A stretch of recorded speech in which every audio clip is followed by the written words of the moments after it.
Donald Trump's legacy, if anyone talks about him or writes about him 10 or 20 years from now, will be the January 6th riots.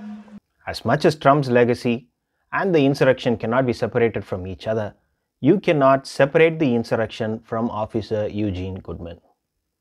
It will be a fitting tribute for Donald Trump to have his history forever attached with an officer of color protecting white senators from a white mob. These two videos are just going to keep running on and remain as the glorious part of the country's history. A lone Capitol police officer, Eugene Goodman, up a staircase to the second floor. They are nearing the chamber, which is filled with lawmakers.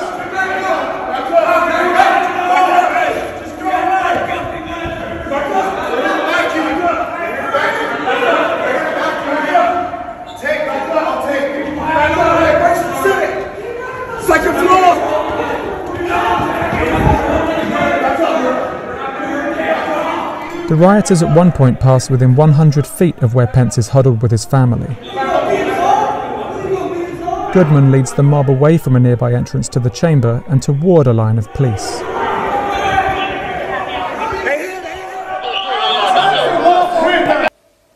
It happens fast for Senator Mitt Romney, who's there at the bottom of the screen in this never-before-seen security footage. He's walking out of the Senate chamber, trying to get to his smaller office in the Capitol building during the insurrection.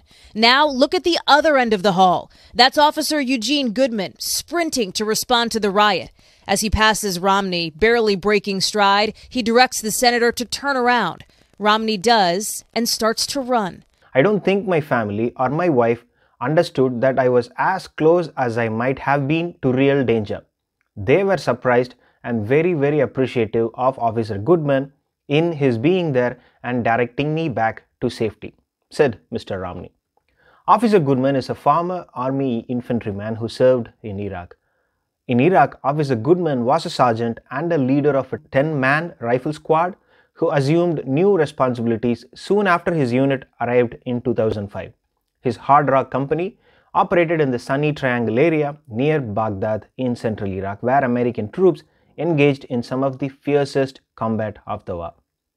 So on Wednesday, after watching the videos that showed Officer Goodman directing Mr. Romney to safety, Romney actually spoke to Officer Goodman. Senator Rob Portman, the Republican senator from Ohio, later walked over and fist-pumped Officer Goodman. So Portman appreciates Goodman for doing his job and protecting him and other senators from the mob, and I sincerely hope someone reminds him of his job, which also includes protecting the country from being attacked by mobs in the future.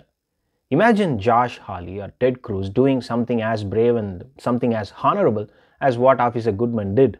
Imagine if they had done 1/100th of what Officer Goodman had done. They would ask for a studio-attached room inside Fox News headquarters and remain on air all the way till 2024. Officer Goodman is still refusing to give any public statements or any interview. So a man who takes his job seriously and does not want any credit for it is right outside the Senate.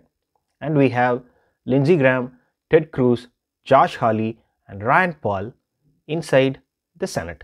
Remember the incident in Buffalo when police in riot gear shoved 75-year-old man who will then trip and fall, and as he laid down there bleeding, the officers will just walk past him. Yes, the police officers will not face any charges.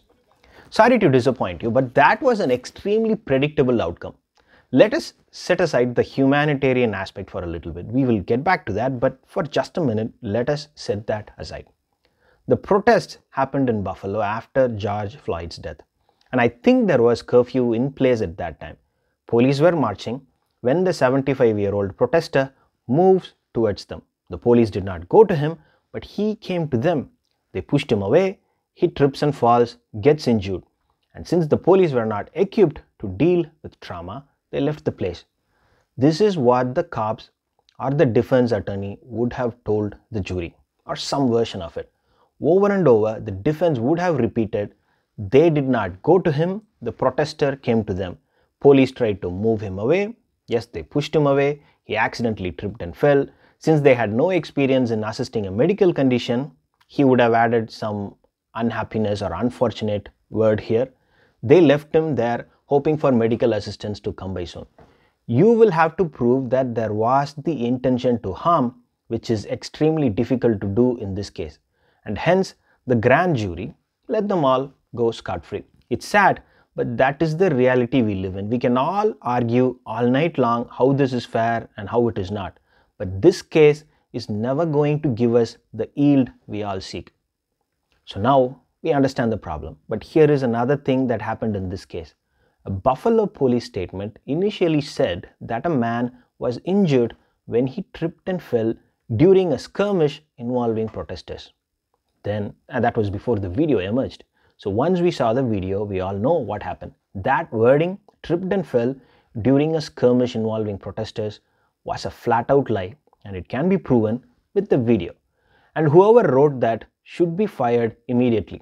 It will always be very difficult to prove culpability in cases involving police aggression, but what is very easy to do, and one thing we all keep missing, is hone in on the lies that the police department keeps pushing out and increase the cost of lying so high.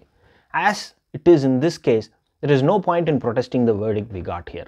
It is not going to change, the court is not going to change it. But what can be done and must be done, but most probably will not be done, is to put the department under extreme pressure for saying that the protester tripped and fell, because he was not. He was pushed by the police officer. So you don't want to punish the officer who pushed him, that's fine. Fire the person who wrote a lie to be given out to the public and come out and apologize for it for doing so. The pressure is building on Biden to somehow sneak minimum wage increase into the coronavirus package. And the White House has indicated that it is probably not going to do that. And the White House is doing the right thing, because if you want to pass a bill, then you better not stuff it up with things that you know for sure is going to give all the ammunition the opposition seeks to derail the entire plan. There will be a time and place to fight for raising the minimum wage when millions of Americans are scrambling to get any wage. Addressing their needs must come first before finding a way to increase the wage. So what is the big deal in sneaking a few things into the COVID relief bill? Mitch McConnell sneaked in the Horse Racing Integrity and Safety Act into the last COVID relief bill that was signed by Donald Trump. If that is okay, what is wrong with raising the minimum wage that can get plenty of people out of poverty? Well, it is, because raising the minimum wage will certainly trigger plenty of reaction from the business world, and it will also set off a chain reaction that can lead to catastrophic consequences if it is not executed properly. I'm not saying we should never talk about raising the minimum wage and leave it to the corporations to decide on it. What I am saying is the government has a responsibility to be well prepared to address all the outcomes if the minimum wage is increased to $15. First, the minimum wage across the country is all over the place. It's under 7 in many states and about 10 in some of them. So what will happen if all the states raise it closer to $15 in one go? There will be a lot of workforce realignment. Manufacturing jobs in states with higher cost of living will take a hit. People will move, and companies will further enhance the migration by moving jobs across state lines. Second, what happens when the minimum wage goes up? The bottom line of corporations will certainly take some hit. There will be pressure on CEOs to find ways to compensate for the sudden increase in payroll expenses. With a hyperactive stock market, the price of the stock will move so fast whenever there is a small change in the bottom line. And if there is one thing every CEO gets worried about, then it is the valuation of the company that they are leading, also known as stock price. So what will they do when their earnings per share gets drilled down? They will work overtime to find a way to compensate for that additional expense. The moment minimum wage goes up, they will reflexively look at the headcount to compensate for it. Instead of hiring 150 candidates, they will try and go as low as possible to make up for the increase in expense. They will look at automation, maybe upgrading their technology, and make sure that the valuation of the company stays where it was before the announcement came through. So the wages will certainly go up, but the job market will suddenly find a ton of candidates not able to find jobs. And the people who would be impacted by this, who will be helped by increasing the minimum wage will be the same people who will get hurt by this. So what is the solution? If we leave it to the corporations, then they will never increase the minimum wage. If it was a choice and if it was possible, they would love to reduce the minimum wage even further. The only way to do this is by doing it in a calibrated, phased manner.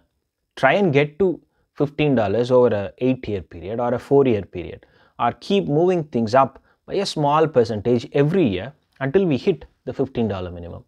As wages increase and the industry offloads jobs, we need to find ways to help people to reskill themselves, maybe identify specific industries in each state that are marked to get support and are identified as the industries that we expect to absorb people who we know for sure are going to lose their jobs. So this is a very, very difficult thing to do, but it can be done if the government is prepared well enough to see through it. Forcing it mindlessly in a short time frame will only hurt the people who it actually seeks to help. Slow and steady wins the race. We need a tortoise that will keep moving forward to where it wants to be. We do not need a hare that will run so fast and then sleep for hours. Whoever runs for the president from the Democratic side should name their official slogan as "Fixing Republican Mess Every Single Time." Remember the economic mess that the Bush administration left us with in 2008? Deregulate, deregulate, free the business from government clutches used to be the GOP mantra. Lack of oversight certainly freed Wall Street from government clutches, and together they took the entire world down along with them in their pursuit to book quarterly bonuses by taking mindless risks. How many had to suffer for the greed of a few?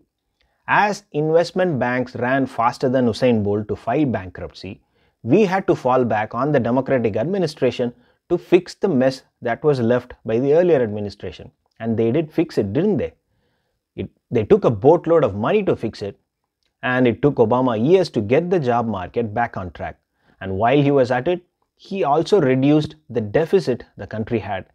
Had we continued in that path, how I wish Obama actually had a third term, maybe with just one more term, as the trend line was clearly pointing in that direction, the country could have easily moved on to surplus from running up deficits every year. And once again, people got fooled into believing that the GOP does a better job with the economy. Nope, they don't. So the country gave full power back to the worst money managers in the world, the GOP. In 4 short years, the GOP once again turned the narrowing deficit into a widening deficit. Let's look at federal discretionary spending. You look at the Obama years. Early on, remember the recession in the Obama years. Then spending came down a little bit. Republicans took control of the House. The sequester kicked in. Spending came down a little bit. You see it coming. And then with a Republican president, especially those first 2 years, Republicans ran everything. Spending went up. And now those last 3 years are projected. There'll be adjustments there for inflation and cost of growth. But this is not, Donald Trump in the campaign in 2016 said balancing the budget would be easy, eliminating the debt. He said, we're going to get rid of $19 trillion in debt. How long would that take? I think he'd do it fairly quickly because of the fact of the numbers. What's fairly quickly? A period of 8 years. So the president said in 8 years he would get rid of the national debt. We showed you discretionary spending. Damian mentioned, look at the federal budget deficits here. You put this up. Remember, again, they were spiking at the beginning of the Obama years. We're in a recession then. Then you see, and again, a lot of that is because of the Republicans taking over in the House. You see them coming down, forcing the president into the sequester. And then in a Republican president, there go deficits through the sky again. Is the Tea Party dead? Is fiscal conservatism dead?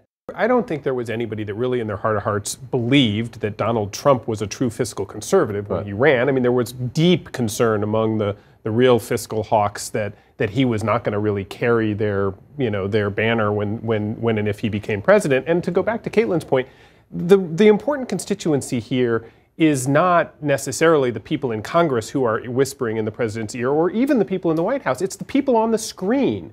It's For the second time since the World War, the federal debt has exceeded the size of the US economy. The remarkable surge in federal borrowing is due largely to the more than $4 trillion in spending approved by the federal government to fight the pandemic since March. As a result, the federal government's debt burden in 2021 will be larger than the size of the total US gross domestic product. So now, Biden is asking for another $2 trillion to be added on top of this. Should we support it, or should we ask him to lower the expectations? Sadly, we are not in a position to risk this. Not taking on the debt now will be as good as refusing treatment for a sick family member who is in the ICU. We can let him die and save the bank balance from going deep into the negative, but we may also lose a highly capable earning member of the family. We need to spend whatever we can to get that member back and healthy. Once he is strong, we need to make use of his earning power to chop down the debt. That is the only way for the family to move forward. And history suggests that Democrats are better at handling the economy. Clinton left the nation with a surplus. Obama reduced the deficit during his 8-year period, took an economy that was bleeding jobs in the hundreds of thousands, and left it with an economy that was adding jobs in the hundreds of thousands. Had the country given the Democrats full control of the Senate, like a supermajority, like 60 Senate seats, then, as we have seen from 16 years of Democratic presidency, who is to say that Biden will not repeat the Democratic success in getting the economy back on track and cut the deficit down while he was doing that? I think even without the supermajority in the Senate, Biden will certainly do a better job than Bush and Trump did with the economy. There is one metric where Trump will always be number one, way ahead of every other president in the United States, in making the appointment of ambassadors into a political one. No other president has more political appointees than Donald Trump. And some of his appointments are so amazing that if you hear about it, you will freeze. A hotelier in Portland was appointed as the US ambassador to the European Union. The person who Trump appointed as US ambassador for Canada just wasn't there at all. And Trump, so impressed with her work ethic, kind of promoted her to be the UN ambassador. Ambassadorship has been mired in one controversy after another, and now Biden is getting ready for his share of controversy. And this is going to be a massive one. He is planning to appoint Republicans as US ambassadors. Ooh, what is he trying to do? Well, what can I say? The old man is smarter than we all thought. According to a report by Axios, Biden is thinking about appointing Cindy McCain and Jeff Flake for ambassadorships. I sincerely hope he appoints both of them. It will send the Arizona GOP into a tailspin. President Biden hasn't put any Republicans in his cabinet, but a move like this would symbolize a return to the Truman era saying that partisan politics stops at the water's edge. It also would signal to other nations that Trump era is over and Biden speaks for all Americans, not just Democrats. I actually hope he offers the role to Cindy McCain and sends her to Great Britain or somewhere in Europe. And I hope she accepts it. It will be one giant finger from Biden to people inside the Arizona GOP who took pot shots at Cindy McCain for supporting Biden during the presidential election. What did they think? That after all those things Donald Trump had said about John McCain, his wife will come out and support Donald Trump? What did they think of her? She is certainly not Ted Cruz, who will sing paeans to Donald Trump after all the horrible things that Trump said about him, his father, and his wife. I'm talking about the president, the one who called you a liar, the one who said your wife was ugly. That guy, you know, the guy now who you won't say anything about. You bravely decided to cross the aisle and throw your support behind Joe Biden, your husband's old friend. And I'm wondering, how is that playing in your home state and with your friends, with your Republican friends? Are they okay with that, or are they turning on you? What's going on? Well, the reason I did this is because I, like many Americans, want a country that's more civil, that has a leader that is not only has a plan for not just COVID, but a plan for the country to dig it out of this mess, but more importantly respects our troops and respects our men and women who serve. I just do not believe that my two sons are losers and suckers. And so there were a lot of reasons. That was kind of the culminating portion of it. And I really believe that Joe can put us back on the right track.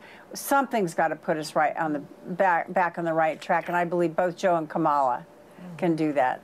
Well, the thing about Joe and John were, and they were a perfect example of what was right about America, was that they worked together. They didn't always agree. In fact, they rarely agreed completely on any issue.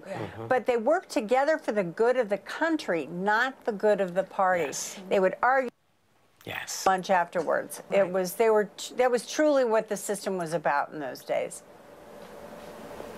Well, your husband proved that when he saved the the ACA. Your husband really went in here and saved the ACA. It was like a moment of total patriotism. And I believe, Cindy, that we are in an emergency situation in this country right now with Trump and his enablers. And I absolutely salute you for putting country above party. It really is inspiring. I wish that more of the Republicans would do that. And they're so scared of him. They're scared of losing their job. You know how many jobs I have lost in my day? So many jobs. And yet they're so scared of losing their jobs. I guess Cindy McCain has a spine, and a fully grown one at that.